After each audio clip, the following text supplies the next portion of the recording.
So if you have been in AI space, you must have heard about OpenClaw. It's basically took off and becomes the go-to open source AI agent framework. Tons of stars on GitHub, a big community, integrations everywhere, and honestly, for a lot of people, it works great. But when you try to run it on a small machine, then things start breaking because this thing requires a very powerful machine to run properly.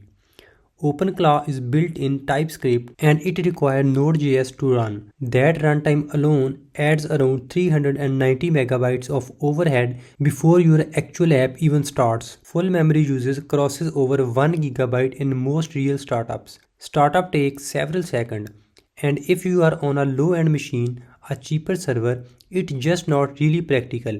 It's also require a fairly powerful host just to stay stable. People have been reporting issues running it on anything below a Mac Mini, which cost around $599 and up. So there is a real gap in the market for something that does what OpenClaw does but without all the weights. And that's where ZeroClaw comes in. ZeroClaw is written entirely in Rust. It's fully autonomous AI assistant framework and it's designed from the ground up to be small, fast and to be run on basically anything. The whole compiled binary is 304 megabytes. That's it, not 3.4 megabytes compressed or zipped. That's the actual binary you will run and it uses under 5 megabytes of RAM at runtime. Compare that to the OpenClaw and you are looking at roughly a 99% reduction in memory usage. Startup time is under 10 milliseconds on a real build, even on slow hardware. The project actually tested this on an 0.8 GHz edge device and it still booted in under a second, which is something OpenClaw cannot come close to on similar hardware. The project itself has grown fast too. It's sitting at over 15,000 stars on GitHub and with more than 1,000 forks, and there are more than 70 contributors involved. This is not just one person's side project anymore. ZeroClaw not just a lower version of OpenClaw, it supports 28 or more AI providers out of the box. We are talking about OpenAI, Anthropic, Ollama, Grok, Mistral and so many more through OpenRouter. It also supports custom OpenAI compatible endpoints. So if you have got your own API or you are running a local model setup, you can just point it there with no extra configurations. The architecture is built around traits in Rust. Every major component, providers, channels, memory tools, tunnels is a trait, which basically means it's a pluggable interface. You want to switch from OpenAI to Ollama, change one line in your config file. You want to move away from Telegram to Discord, same thing, no code changes, no rebuilding, just update the config and restart. That kind of flexibility is actually pretty rare in frameworks like this, and it's one of the things that makes ZeroClaw genuinely useful beyond just being small. For messaging channels, it supports CLI, Telegram, Discord, Slack, iMessage, and there are a bunch of others. So you can control your AI agent from basically any platform you already use. And since the whole thing runs on cheap hardware, you can set this up on a $10 Raspberry Pi Zero and have a personal AI assistant that you can control from your phone through Telegram, WhatsApp or Discord or whatever else you use. The setup literally works. The memory system is worth talking about separately because it's pretty thoughtful. Most systems at this level either skip persistent memory entirely or rely on external devices like Pinecone or Elasticsearch.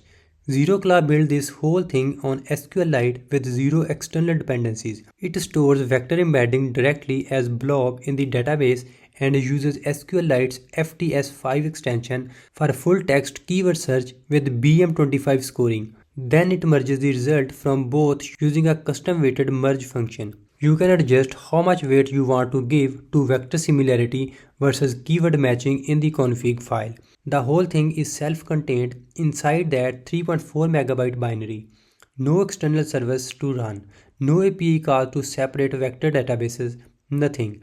There is also an embedding cache with LRU eviction and a safe reindex command that rebuilds the full context search index and re-embed any missing vector automatically. So if something gets corrupted or out of sync, you can fix it very easily without losing any data.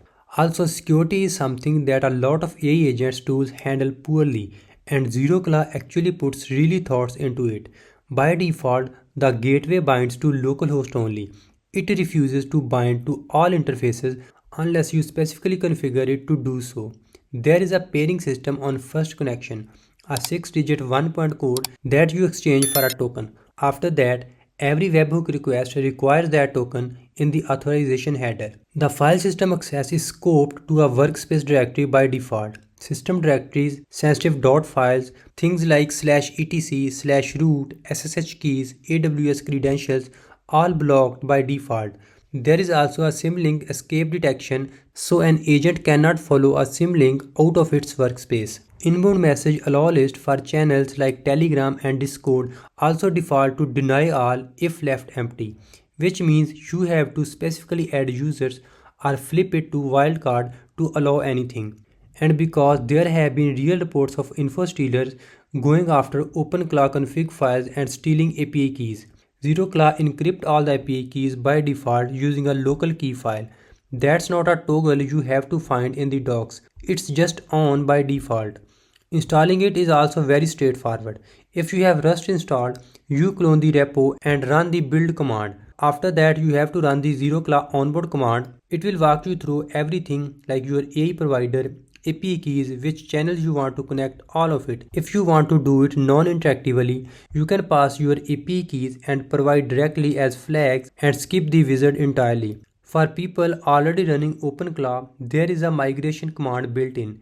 You run ZeroClaw migrate OpenClaw with a --dry-run flag to preview what it's going to import, and then run it again without the flag to actually move your memory and setting over.